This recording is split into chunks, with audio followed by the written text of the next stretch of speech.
ஆனா எதுக்காகண்ணா இப்போ இங்கே வந்திருக்கீங்க? ஆனால் நாளைக்கு நடக்க போகிற கட்சி நிர்வாகிகளுடைய கூட்டத்தை பார்க்கறதுக்காக வந்திருக்கோம். இன்றைக்கே ரொம்ப பயங்கரமாக ஆர்கனைஸ் பண்ணியிருக்காங்க.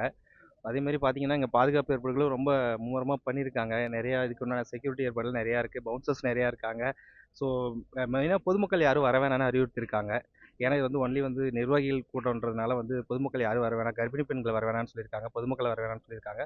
அடுத்த மாதம் வந்து பார்த்தீங்கன்னா இதுக்குண்டான ஏற்பாடுகளை செய்கிறோம், அப்போ எல்லாருமே வாங்கன்னு சொல்லியிருக்காங்க, பொதுமக்கள் எல்லாரையும் வர சொல்லியிருக்காங்க. ஸோ ஏன்னா லாஸ்ட் டைம் நடந்த ஒரு இன்சிடென்ட் மாதிரி எங்கேயும் நடக்கக்கூடாதுன்றதுல ஒரு தெளிவாக இருக்காங்க. ஸோ எல்லாமே ஏற்பாடுகள் மிகவும் சூப்பராக இருக்குண்ணா, ரொம்ப அருமையாக பண்ணியிருக்காங்க. நீங்க என்ன எப்படி நினைக்கிறீங்க? பொதுமக்களை வர வேணாம்னு சொல்லும்போது எப்படி நினைக்கிறீங்க? அது எப்படி சொல்றதுன்னா, பொதுமக்கள் வர வேணாம்னு சொன்னாங்க. ஏன் வர வேணாம்னு சொன்னாங்கன்னு கேட்டீங்கன்னா, இப்போ வந்து பாதுகாப்பு ஏற்பாடுகள் கொஞ்சம் இந்த இடம் கொஞ்சம் செட் ஆகலைண்ணா. அதாவது பொதுமக்கள்லாம் கண்டிப்பா இங்க வந்து எனக்கு தெரிஞ்சு சாதாரணமா லட்சக்கணக்கில் வந்துருவாங்க, அசால்ட்டா வந்துருவாங்க. ஆனா மக்கள் வந்துருவாங்க. அதுக்கு பாதுகாப்பு ஏற்பாடுகள் ரொம்ப இம்பார்ட்டன்ட். அங்க மேல் இடத்துல இருந்து போலீஸ் தரப்புல பர்மிஷன் கிடையாது. அதனால வந்து பாத்தீங்க அப்படின்னா, ஸோ இந்த இடத்துக்கு நிர்வாகிகள் கூட்டம் மட்டும் அரேஞ்ச் பண்றதா அறிவிச்சிட்டாங்க. நீங்க மிஸ் பண்றதா நினைக்கிறீங்களா? ரொம்பண்ணா, ரொம்ப மிஸ் பண்றோம். எப்படின்னா, தளபதி பார்க்கணுன்றது எங்களுக்கு பார்க்கணுன்றத விட அவருடைய ஸ்பீச்சை கேட்கணும், அவருடைய இதில் கட்சியில் நாங்கள் இணைஞ்சு பணியாற்றணும் எங்களுடைய கனவு தான் இதெல்லாம். ஏன்னா எங்களுக்கு லைஃப் மிகப்பெரிய ஒரு மாற்றம் வரணுன்றது, மாற்றம் மட்டும் தான் மாறாது, மாறணுன்றது தான் எல்லாருடைய ஆசையுமே. அதுக்காக எல்லா மக்களுமே உண்மையிலேயே இதாக தான் இருக்காங்க. அது இந்த ஓட்டு இதில் தெரிஞ்சிடும், கண்டிப்பாக எலெக்ஷனில் தெரிஞ்சிடும். சிஎம் ஆவாரண்ணா? கண்டிப்பா வருங்க. 100% ஆவாருண்ணா. கண்டிப்பா. எல்லாருடைய மனசுலயும் இருக்காரு.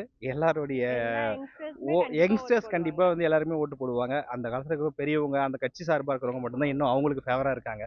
கண்டிப்பா அடுத்த தலைமுறை கண்டிப்பா நம்மளுது தானே, அதுல எந்த மாற்றமும் இல்ல. எதனால வரணும்னு நினைக்கிறீங்க சிஎம் விஜய்? எதனால வரணும்னு நினைக்கிறேன்னா, நிறைய விஷயங்கள் மாறணும்னா. ஏன்னா நம்ம இது வரைக்கும் வந்து பாத்தீங்கன்னா ஏடிஎம்கே டிஎம்கே 2 கட்சி தான் இங்க வந்து ரொம்ப நாளா இது மட்டும் தான் எல்லாருக்குமே தெரிஞ்சிருக்கு. இதுதான் பண்ணிட்டு இருக்காங்க.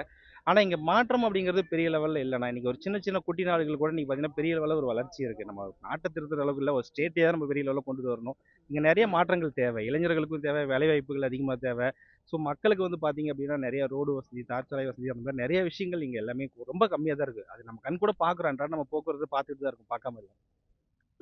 பல விமர்சனம் வருது விஜய் மேல, அதெல்லாம் எப்படி பாக்குறீங்க? நான் விமர்சனங்கள் அப்படின்னு ஒரு விஷயம் அரசியல் இல்லைன்னா எல்லா கண்டிப்பா எந்த கட்சிக்குமே அரசியலுமே வரும். யாருமே பண்ண முடியாது. விமர்சனம் கட்டாயமா வரதான் செய்யும். அதை எதிர்கொள்றது தான் எங்க தலைவருடைய கொள்கை. கண்டிப்பா அதை எதிர்கொள்வாரு, நிச்சயமா அதில் வெற்றி பெறுவார், எங்களுக்கு நம்பிக்கை இருக்கு. நீங்க சொல்லுங்க, விமர்சனத்தை எப்படி பாக்குறீங்க? இல்லைங்கண்ணா, எல்லா கட்சிக்குமே விமர்சனம் வரும். நம்மளுக்கு தான் வருதுன்ட்டு இல்லை. விமர்சனம் வந்தாதான் நம்ம வளர்றோங்கிற ஒரு இதே இருக்கு. நம்ம வளர்ந்துட்டு தான் இருக்கோம். நல்லதே நடக்கும். சிஎம் ஆவாரா? கண்டிப்பா வருங்க. எதனால வரணும்னு நினைக்கிறீங்க நீங்க? ஆனா இல்ல, யங்ஸ்டர்ஸ்க்கு கொஞ்சம் வந்து எல்லாருமே விருப்பப்படுறது அதுதான். நல்லது நடக்கும், மாற்றம் வரும் அப்படிங்கிறதுக்காக தான் விருப்பப்படுறோம். கண்டிப்பா நடக்கும். நடக்கும். என்ன நடக்கணும்னு நினைக்கிறீங்க விஜய் வந்தா? விஜய் வந்து எல்லாமே சேஞ்சஸ் ஆகுங்கண்ணா. நம்மளோட எஜுகேஷன் சிஸ்டம் சேஞ்சஸ் ஆகும். அண்ட் தென் பார்த்தீங்கன்னா என்விரான்மெண்ட்லேருந்து எல்லாமே நம்மளுக்கு மாறும். மெடிக்கல்லேருந்து எல்லாமே கண்டிப்பாக மாறும். ஸோ தளபதி வரணும், அதுதான் எல்லாத்தோட ஆசையும். விஜய் கிட்ட பேசணும்னா பேச வாய்ப்பு கிடைச்சா என்ன சொல்லணும்னு நினைப்பீங்க? இல்லை, அண்ணா இப்பயே கரெக்டான இதில் தான் போயிட்டு இருக்காரு. இது எல்லாருக்குமே நல்லது பண்ணணுங்கிற ஒரு மோட்டிவ்ல தான் வந்திருக்காரு. அது நடக்கும் அப்படிங்கிற இதில் தான் பேசுவோம், வேற எதுவும் இல்லை. நீங்க என்ன சொல்லணும்னு நினைக்கிறீங்க? ஒருவேளை விஜய் பார்க்க உங்களுக்கு வாய்ப்பு கிடைச்சதுன்னா? ஆனால் நான் நிச்சயமா அவரை பார்க்க வாய்ப்பு கிடைச்சா நான் சொல்லக்கூடிய விஷயம் ஒன்றே ஒன்று தான். அதாவதுண்ணே, நீங்க இப்போ இருக்கிற மாதிரியே இது என்னைக்குமே இந்த முயற்சியை கைவிட்டுறாதீங்க, இதை கண்டினியூ பண்ணுங்க. என்னைக்கு நான் உங்களுக்கு துணை நிற்பேன்னு தான் சொல்லுவோம். நன்றி. தேங்க்யூ. எதனால இப்போ இங்கே வந்திருக்கீங்க திடலுக்கு? திடலுக்கு வந்து எல்லாம் பார்க்கறதுக்கு விஜய் சார் வராருங்க. அது பார்க்கறதுக்காக வந்திருக்கோங்க. இல்லை, நாளைக்கு தான் வராரு, இன்னைக்கே வந்துட்டீங்க. முன்னாடியே வந்து பார்க்கலாம் அப்படின்னு சொல்லி வந்திருக்கோங்க. எப்படி, எந்த அளவுக்கு எதிர்பார்க்குறீங்க? நாங்கள் நிறைய எதிர்பார்க்குறோம், அவர் வரணும் அப்படின்னு சொல்லி நாங்கள் நிறைய எதிர்பார்க்குறோங்க. கண்டிப்பா நீங்க எதிர்பார்க்குறீங்க? கண்டிப்பாக எதிர்பார்க்குறோங்க. என்ன பேசுவார்னு ஏதாவது உங்களுக்கு தோணுதா? அது நிர்வாகிகள்லாம் எப்படிலாம் நிர்வாகம் அது கட்சி சார்பாக வந்து நிறைய பேசுவார்னு எதிர்பார்க்குறோங்க. நிர்வாகிகளுக்கு நிறைய அட்வைஸ் பண்ணுவார் அப்படின்னு சொல்லி நாங்கள் எதிர்பார்க்குறோங்க. சேலம் அவர் பேசி முடிச்ச பிறகு எப்படி இருக்கும்னு நினைக்கிறீங்க சேலம் தொகுதி? அவர் பேசி முடிச்சதுக்கு அப்புறம் இன்னும் நல்லா இருக்கும் அப்படின்னு சொல்லி நினைக்கிறேங்க. அதாவது என்னன்னா, மக்கள் வந்து இன்னும் நிறைய ஆதரவு தெரிவிப்பாங்க அப்படின்னு சொல்லி நான் நினைக்கிறேங்க. இங்க எப்படிக்கா இருக்கு ஏற்பாடுலாம்? ஏற்பாடெல்லாம் நல்லா இருக்குங்க. ரொம்ப நல்லா பண்றாரு. இவரு பார்த்திபன் சார் நல்லா பண்றாரு. அவர் கூட நெறைய பேர் சப்போர்ட் நல்லா பண்றாங்கங்க. ஏற்பாடு நல்லா இருக்கு. சூப்பரா இருக்குங்க. வர மக்களுக்கு, வர நிர்வாகிகளுக்கு இங்க பாதுகாப்பா இருக்கா? கண்டிப்பாங்க பாதுகாப்பு இருக்குங்க. இவரு பார்த்திபன் சார் நெறைய பாதுகாப்பு குடுக்குற அளவுக்கு ஏற்பாடு பண்ணியிருக்காருங்க. நல்லபடியா முடியும்னு நினைக்கிறீங்க? நல்லபடியா முடியுங்க. நல்லபடியா முடியுமா? கண் நல்லபடியா வந்து போவாரா? கண்டிப்பா நல்லபடியா வந்து போவாருங்க. எதற்காக இப்போ வந்திருக்கீங்க இங்க? கூட்டம் எப்படி அரேஞ்ச் பண்ணியிருக்காங்க, ஸ்டேஜ் ப்ரிஃபரன்ஸ்லாம் எப்படி இருக்குது, நல்லா இருக்கான்னு பார்க்கறதுக்காக வந்திருக்கோம். எப்படி இருக்கு மேடம், பாதுகாப்பா இருக்குமா? கண்டிப்பாக செம்ம ஃபுல் செக்யூராக இருக்குங்கண்ணா. இருக்கும். இதுக்கு முன்னாடி இருந்ததுலேருந்து இப்போ வரைக்குமே எல்லாம் ஃபுல் செக்யூர், பவுன்சர்ஸ்லாம் கரெக்டாக அரேஞ்ச் பண்ணியிருக்காங்க. முன்னாடி எல்லாம் கிளியராக எல்லாம் பண்ணி வச்சுருக்காங்கண்ணா. விஜய் நல்லபடியா வந்து போவாரா? கண்டிப்பாங்கண்ணா கண்டிப்பாக நல்லா தான் வந்து எந்த அளவுக்கு எதிர்பார்க்குறீங்க? ரொம்ப அவ்வளோ இருந்தாங்கண்ணா இந்த ஒரு நாளைக்காக பல மாசமா எதிர்பார்த்துட்டு இருக்கோம். கண்டிப்பாக எப்படியாவது வந்துடணும் சேலத்துக்கு அப்படின்னு சொல்லிட்டு. உங்களுக்கு தெரிய வராரு, எப்படி பாக்குறீங்க சேலத்துக்கு? உங்க ஊருக்கே வராரு, ஆ, எந்த அளவுக்கு எதிர்பார்க்குறது? ரொம்ப ரொம்ப எதிர்பார்ப்போட தானே இருக்கோம். வந்து போலான்றீங்களா? என்ன பேசுவார்னு ஏதாவது உங்களுக்கு தோணுதா? அந்த அளவுக்கு எதுவும் ஐடியா இல்லைங்கண்ணா. கண்டிப்பாக வந்துட்டு பிரச்சாரம் எப்படி பண்ணலாம், எப்படி வந்துட்டு தாவேக்கா முன்னாடி வரும், அதுக்காக கண்டிப்பாக எதாவது பேசுவாருங்கண்ணா. அம்மா இப்போ எதுக்குமா இங்க வந்திருக்கீங்க? எப்படி ஏற்பாடு பண்ணியிருக்காங்க அப்படின்னு பார்த்துட்டு போகலான்னு வந்திருக்கோம். எப்படி இருக்கு ஏற்பாடுலாம்? நல்லா பண்ணியிருக்காங்க. விஜய் நாளைக்கு எந்த அளவுக்கு எதிர்பார்க்குறீங்க? ரொம்ப கூட்டம் அதிகம் வரும்னு நினைக்கிறோம், எதிர்பார்க்குறோம். விஜய் எதிர்பார்க்குறீங்களா? ஆமாம், கூட்டமும் அதிகமாக வரும். அவரை பார்க்கலான்னு எங்கெல்லாம் வர முடியாதாட்டிருக்கு, பொதுமக்கள் தான் அனுமதி இல்லைங்கிறாங்களே. அதனால சரி இன்னைக்கே வந்து பார்த்துட்டு போயிடலாம் அப்படின்னு வந்திருக்கோம். எப்படி இருக்கு உங்களுக்கு? பொதுமக்கள் அனுமதி இல்லைன்னு உங்களுக்கு எப்படி இருக்கு? கஷ்டமாக தான் இருக்கு. ஆமாம், பார்க்க முடியலையே, இவ்வளோ தூரம் சேலம் வந்திருக்காரு, பார்க்க முடியல நம்மளால அப்படின்னு கஷ்டமாக தான் இருக்கு. மீண்டும் அவர் வரணும், உங்களை பார்க்கணும்னு நினைக்கிறீங்களா? பொதுக்கூட்டம் போடணும்னு நினைக்கிறீங்களா? நினைக்கிறோம். ஆமாம், வந்து பார்த்தா பரவாயில்ல எல்லாரும். இப்போ எப்படி இருக்கு பார்க்கறதுக்கு இடம்? இடம் நல்லா இருக்கு. இப்போ நல்லா பண்ணியிருக்காங்க, நல்லா நீட்டாக பண்ணியிருக்காங்க. சிஎம் வருமா விஜய்? வரணும், அவர் வந்தால் பரவாயில்லைங்க. வரணும்னு நினைக்கிறீங்க? வரணும்னு நினைக்கிறோம். ஐயா எதற்கு ஐயா இப்போ வரீங்க? நாளைக்கு தான் வராரு விஜய், இப்போ எதுக்கு வந்திருக்கீங்க? நாளைக்கு வந்தால் பார்க்க முடியாது. ஏன்னா இந்த மாநாடு இடமும் சுருக்கமாக கொடுத்துருக்குறாங்க. ரொம்ப பரவலாக கொடுத்துருந்தா ஜனங்களுக்கு எல்லாம் சௌகரியமாக வந்து பார்த்துட்டு போகலாம். இடமும் வந்து ஒரு 5000 பேர் வழக்குக்குள்ளே தான் அனுமதி கொடுத்துருக்குறாங்க. ரொம்ப ஆர்வம் எல்லாம் ஜனங்க எல்லா மாவட்டத்துலேருந்து வந்து பார்ப்பாங்க. அந்த மாவட்டத்திலேருந்து வந்து பார்க்குறதுக்கு, சேலம் மாவட்டத்திலேருந்து பார்க்குறதுக்கு ஜனங்களுக்கு அனுமதி இல்லை. அதுக்கே கஷ்டம். ஆனால் வந்து இன்னும் பெருசாக கொடுத்துருந்தாங்கன்னா, இடம் கொடுத்துருந்தாங்கன்னா, ஒதுக்கியிருந்தாங்கன்னா நல்லாயிருக்கும், சௌகரியமாக இருக்கும். இது நிர்வாகிகள் கூட்டம், மக்கள் கூட்டம் இல்லை, அதனால தான் இடம் கம்மியாக கொடுத்துருக்காங்க. எப்படி பார்க்குறீங்க? நிர்வாகி கூட்டம்னா அது கொஞ்சம், அது கூட இது தான், ரொம்ப பரவலாக இல்லை, ரொம்ப சுருக்கமாக தான். பெரிய இடமா கொடுத்துருந்தா இன்னும் நல்லா சௌகரியமாக இருக்கும் எல்லாத்துக்குமே. எந்த அளவுக்கு எதிர்பார்க்குறீங்க விஜய் வருகைய? விஜய் ரொம்ப எதிர்பார்க்கறது வந்து அவர் வந்தால் பரவாயில்ல. ஏன்னா 2 கட்சியும் நாங்கள் மாற்றி பார்த்துட்டோம். இப்போ வந்து புதுசாக ஒரு கட்சி தொடங்கி உடனே வர்றாருன்னா அது முதல்வராக வர்றது வரவேற்க வேண்டிய இதுதான். வந்துருவாரா முதல்வரா? வாய்ப்பு இருக்குது. ஆனால் வர்றதுக்கு அது எப்படின்னு சொல்ல முடியாது. அது ஜனங்க கையில் தான் இருக்குது, பொதுமக்கள் கையில் தான் இருக்குது. நன்றி. ஆனால் ஓட்டு சதவீதம் வாங்குவார். ஏன்னாம்மா இப்போ இங்கே வந்திருக்கீங்க? வந்து பார்த்துட்டு போகலான்னு வந்தேங்க. எப்படி இருக்கு ஏற்பாடுலாம்? நல்லா இருக்குங்க, சூப்பராக இருக்குது. விஜய் வரலாமா? வரலாங்க. எந்த அளவுக்கு விஜய் எதிர்பார்க்கீங்க சேலத்தில்? ஏதோ எல்லாம் நல்லா மாற்றம் வரும்னு தாங்க எதிர்பார்க்குறோம். அண்ணன் வந்தால் எல்லாத்துக்கும் அதனால தான் வரோம். சேலத்துக்கு வரணுன்றீங்களா? வரணும். கண்டிப்பாக வரணும். எல்லாம் வந்தால் தானுங்க நல்லது. வரணுன்றீங்க? வரணும். என்னம்மா மாற்றம் எதிர்பார்க்குறீங்க விஜய் கிட்ட? ஏதோ வந்தால் நமக்கு ஒரு வீடு இல்லாமல் இருக்கும், ஒரு வீடு கீடு கிடைக்கும்.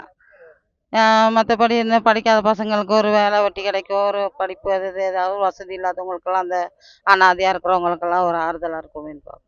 கண்டிப்பா கொண்டு வரா விஜய். அனாதையில் அந்த அன்னை திரசாலையெல்லாம் பாட்டிங்கெல்லாம் ரொம்ப பார்த்தீங்கன்னா ரொம்ப பரிதாபமாக இருக்கிறாங்க. அவங்களுக்கெல்லாம் ஒரு ஆதரவு இது கிடைக்கும்னு தான் பார்க்குறேன். ஆனா எதுக்காக இப்போ இங்கே வந்திருக்கீங்க? ஆனால் நம்ம அண்ணனை பார்க்க தான் வந்திருக்கோம் எல்லாம். இப்போ எதுக்கு வந்து நாளைக்கு தான் வராரு, இப்போ எதுக்கு வந்திருக்கீங்க? அண்ணன் வரான்றப்ப ஏற்பாடுலாம் என்ன பரபரப்பாக பண்ணிட்டு இருக்காங்க. எல்லாம் வந்து பார்த்தாக்க கொஞ்சம் சந்தோஷமா இருக்குல்ல. அதனால எப்படி இது ஏற்பாடுலாம்? இது அண்ணன் வரதாக்க ஒரு திருவிழா மாதிரி இருக்குது. நினைச்சா திருவிழா மாதிரி தான் இருக்குது. ஆக்சுவலாக பார்த்தாக்க எல்லாம் பார்த்தீங்கன்னா பரபரப்பாக வேலை செஞ்சுட்டு இருக்காங்க. அதனால கொஞ்சம் நல்லா சந்தோஷமா இருக்குது. பார்க்கலாம் தான் வந்துட்டு. ஏன்னா இப்போ எந்த அளவுக்கு எதிர்பார்க்குறீங்க விஜய் வருகை? எந்த அளவுக்கு எதிர்பார்க்க சொல்ல வார்த்தை இல்லை. அண்ணன் வந்தாலே திருவிழா தான், அது சொல்லவே அவசியமே இல்லை. எல்லா ஊர்லேயும் பார்க்குறோம். அண்ணன் வந்து தேட்டரில் போய் பார்த்தாலே அதுதான் நேரில் பார்த்தா இப்படி இருக்குமோ அந்த மாதிரி. அண்ணன் சந்தோஷமா இருக்குது. நாளைக்கு வந்து பார்க்க முடியாது, நேராக பார்க்க பார்க்க முடியாது. அதனால அதான் இப்பயே வந்து பார்த்துட்டு, அது இல்லாமல் அனுமதி இல்லைன்னு சொல்லிட்டாங்க. அதனால கொஞ்சம் மனசு கஷ்டமாக தான் இருக்குது. பட் இருந்தாலும் டிவியில் பார்த்துக்கலாம், ஃபோனில் பார்த்துக்கலாம், அந்த ஒரு சந்தோஷம் இருக்குது. அவ்வளோதான். இப்போ நீங்கள் மிஸ் பண்ணுறீங்களா? இப்போ பொதுமக்களுக்கு அனுமதி இல்லை அப்படின்னு இருக்காங்க, எப்படி பார்க்குறீங்க? இல்லை, ஒரு நல்லது தான் சொல்லியிருக்காங்க. பட் அண்ணன் சொன்னாக்க அவர் பேச்சு கட்டுப்பட்டு தான் ஆகணும். கண்டிப்பாக அண்ணா வழியில் தான் நாங்கள் எல்லாருமே. அதனால கண்டிப்பாக டிவிக்கே தான் அண்ணன் வரணும். கண்டிப்பாக நாளைக்கு வரணும். எப்படி இருந்தாலும் வந்தாக்க திருவிழா மாதிரி தான் இருக்கும். நாங்கள் எல்லாமே மகிழ்ச்சியாக பார்த்துட்டு வெளியே வெளியே ஆனா எதனால நீங்க இப்ப இங்க வந்திருக்கீங்க? நாளைக்கு விஜய் சார் வர்றாரு இல்லையா, அதனால் அவரை பார்க்கறதுக்கு என்ன என்ன ஏற்பாடு பண்ணியிருக்காங்க, எப்படிலாம் எந்த அளவு இருக்குது, பாதுகாப்பாக இருக்கா இல்லையா, ஸோ அது பார்க்கலாம் தான், ஒரு மேலோட்டத்தை பார்க்கலாம் தான் வந்திருக்கேன் நான். எப்படி இதை பார்த்தா தெரியுது பாதுகாப்பா இல்லை இப்போ தான் வந்து பார்த்துருக்கோம், பாதுகாப்பாக தான் இருக்கும், அதில் எந்த சந்தேகமும் இல்லை. ஏன்னா ஜஸ்ட் இந்த ரோடை கிராஸ் பண்ணால் எங்கள் வீடு, ஸோ அதனால் ரொம்ப பக்கமாக இருக்குன்றனால வந்து பார்த்துட்டு போகலாம், எப்படி இருக்குது பார்க்கலாம் அப்படின்னு சொல்லிட்டு வந்தோம். இப்ப வந்து பொதுமக்களுக்கு அனுமதி இல்லைன்னு சொல்லியிருக்காங்க, அது எப்படி இருக்கு உங்களுக்கு? பரவாயில்ல, ஒன்றும் பிரச்சனை இல்லை. எங்களை எங்களை பார்க்கணுன்னே இல்லை, நாங்கள் எல்லாம் டிவியில் பார்த்துக்குறோம். எங்களுக்கு அவர் வந்தால் மட்டும் போதும், ஆட்சிக்கு வந்தால் மட்டும் போதும், வேறு எதுவுமே தேவையில்லை. நாங்கள் வந்து பார்க்கணும் கூட இருக்கணும்லாம் அவசியமே இல்லை. அவர் வந்து நல்ல ஆட்சி கொடுத்தா போதும், வேறு எந்த வித இதுவும் எதிர்பார்ப்பு இல்லை. நல்லாச்சு கொடுப்பாரு, நம்பிக்கை இருக்கா? நம்பிக்கை கண்டிப்பாக இருக்குது. நம்பிக்கை தான் எல்லாமே. ஒரு சின்ன வாழ்க்கை ஆரம்பிக்கணும்னாலும் நம்பி தான் எல்லாருமே கல்யாணம் பண்ணுறோம், ஒரு தொழில் ஆரம்பிக்கிறோம், எல்லாமே அப்படி தான். அனுபவம் தான். இப்போ எல்லாம் நம்பி மோசம் போயிட்டோம், இது நம்பி ஒரு வாய்ப்பு கொடுப்போமே. நம்பிக்கைக்கு ஏற்றாப்போல இருப்பாரா விஜய்? அதுதான் உங்களுக்கு முன்னாடியே சொன்ன மாதிரி தான் பதில் தான். இது ஒரு சான்ஸ், ஒரு சந்தர்ப்பம். இது வரைக்கும் அவரோட அரசியலை பார்த்தா எப்படி தெரியுது உங்களுக்கு? இன்னும் அரசியல் எதுவும் ஸ்டார்ட் பண்ணலை, இன்னும் ஆரம்பிக்கல. அதை தான் நான் சொல்லுவேன், இன்னும் ஆரம்பிக்கல. ஆரம்பித்தாதான் கண்டிப்பாக எதுவும் ஏமாற்றம் இருக்காது. ஏன்னா அவரை நம்பி இத்தனை கோடி மக்கள் இருக்கிறாங்கன்ற பட்சத்தில் அவர் நம்பிக்கையாக தான் நடந்துக்குவார், அதில் எந்த மாற்றமும் இல்லை. என்னென்ன மாற்றம் வரணும்னு நினைக்கிறீங்க விஜய் வந்தா? இல்லை, அவர் ரொம்ப முக்கியமாக வந்து பெண்களுக்கு பாதுகாப்பு மெயின், அது. அப்புறமா இந்த அராஜகம் அதெல்லாம் உங்களுக்கே தெரியும், நம்ம என்னென்ன எதிர்பார்க்குறோம், என்னெல்லாம் இருக்கக்கூடாதுன்னு நினைக்கிறோமோ அதெல்லாம் இருக்குன்னு நினைக்கிறோம், அவ்வளோ. ஆனா இப்ப கடுமையான விமர்சனம் வருது விஜய் மேல, இதெல்லாம் எப்படி பாக்குறீங்க? கண்டிப்பாக விமர்சனம் வரும். என் லெவலுக்கே நானே ஒரு ஆஃபீஸில் நல்லா வேலை பார்த்தேன் அப்படின்னா, நல்லா ஸ்மார்ட்டாக டக்குன்னு மேலே வர மாதிரி இருந்தால் என் மேலே விமர்சனம் வரும். அப்போ இது வந்து ஒரு இத்தனை கோடி மக்களை வந்து ஆள போகிறாரு அப்படின்ற பட்சத்தில் காலங்காலமாக இருக்கவங்க விமர்சனம் பண்ணி தான் ஆகணும். பண்ணாதான் பெரிய ஆளாக முடியும். விமர்சனங்கள் வரும், கண்டிப்பாக வரும். விமர்சனங்கள் ஒரு தடையா நினைக்கிறீங்களா? தடை கல்லாக தான் நினைக்கிறேன் நான். தடை கல்லாக இருந்தாலும் இது என்ன சொல்கிறது, ஸ்டெப்ஸ்ன்னு நினைக்கிறேன், ஸ்டெப் ஸ்டோன்னு நினைக்கிறேன். இந்த விமர்சனம்லாம் ஒரு ஸ்டெப் ஸ்டோன்ஸ், அது அடுத்து மேலே ஏறி போயிட்டே இருக்கணும், அவ்வளோ. கடந்து சிஎம் ஆவாரா? கண்டிப்பாக நம்பிக்கை இருக்குது, நம்பிக்கை கண்டிப்பாக இருக்குது. நன்றி. ஆனா ஏன்னா இப்ப இங்க வந்திருக்கீங்க? ஆக்சுவலாக நாங்கள் நாளைக்கு வந்து எங்களால் வர முடியாது, ப்ரெக்னெண்ட்டாக இருக்காங்க, அதனால் இன்றைக்கே வந்து பார்த்துட்டு போயிடலான்ட்டு வந்தோம். ஓகே, ஏதோ பெரிய அளவு எதிர்பார்க்குறோம், நிறைய பேர் வருவாங்க. ஆக்சுவலாக என்னோடய ஃப்ரெண்ட்ஸ் கூட நாளைக்கு வராங்க, கூப்பிட்டாங்க. நாளைக்கு வர முடியாத மச்சான், இன்றைக்கே போய் தளபதி ஒரு இடத்த பார்த்துட்டு வந்துடலான்ட்டு வந்துட்டோம் பார்க்குறதுக்கு. எப்படி இருக்கு ஏற்பாடுலாம்? ஏற்பாடெல்லாம் சூப்பராக இருக்குது, இன்னும் ஃபுல்லாக பார்க்க தான் விட மாட்டேன்றாங்க. இங்கேருந்தே பார்த்துட்டு போங்க அப்படின்றாங்க. சரி, அதான் எனக்கு கொஞ்சம் தூரம் முன்னாடி போயிட்டு சுற்றி பார்த்துட்டு போயிடலான்ட்டு. விஜய் சிஎம் ஆகணும்னு நினைக்கிறீங்க? கண்டிப்பா. அதுக்கு தான் வந்து பார்த்துருக்கோம். அப்புறம் வேற யார் வரணும்? எந்த அளவுக்கு எதிர்பார்க்குறோன்னா, அவர் வந்தா கொஞ்சம் நல்லா இருக்கும், இப்போ இருக்கிறதோட பெட்டரா இருக்கும் அப்படின்னு பார்க்குறோம். எதனால இந்த எதிர்பார்ப்பு? எதனாலன்னா இது வரைக்கும் எந்த ஒரு இம்ப்ரூவ்மெண்ட்டும் இல்லை எனக்கு தெரிஞ்சு. அவர் வந்தா கொஞ்சம் நல்லா இருக்கும் அப்படின்னு நாங்கள் நினைக்கிறோம். என்னக்கா பண்ணணும்னு நினைக்கிறீங்க விஜய் முதல்வர் வந்து? அவர் வந்தா கொஞ்சம் சேஃப்டி முக்கியம் லேடிஸ்க்கு, அது கொஞ்சம் பெட்டரா இருக்கும் அப்படின்னு நான் எதிர்பார்க்குறேன். சேஃப்டி கொடுப்பாங்களா? கண்டிப்பா கொடுப்பாங்க. நீங்க என்னென்ன எதிர்பார்க்குறீங்க விஜய் கிட்ட? நாங்கள் என்ன எதிர்பார்க்குறோம், அவங்க சொன்னதே தான். ஆக்சுவலாக நான் எனக்கு தெரிஞ்சு ஒரு 4-5 வருஷமாக ஓட்டு போட்டுட்ருக்கேன், எதுவும் பெருசாக ஒன்றும் இது பண்ண மாதிரி தெரியல. எல்லாம் ஆக்சுவலாக அவங்க இதுலேயே பார்த்துட்ருக்காங்க. இதில் இனிமேட்டு ஆக்சுவலாக இன்னும் கொஞ்சம் பெட்டர் ஆகும் அப்படின்றதுக்காக ஏதாவது ஒரு வேறு சிஎம் சேஞ்ச் பண்ணாத மாற்றம் நடக்குதான்னு பார்க்கலாம். நன்றி. ஓகே, நன்றி.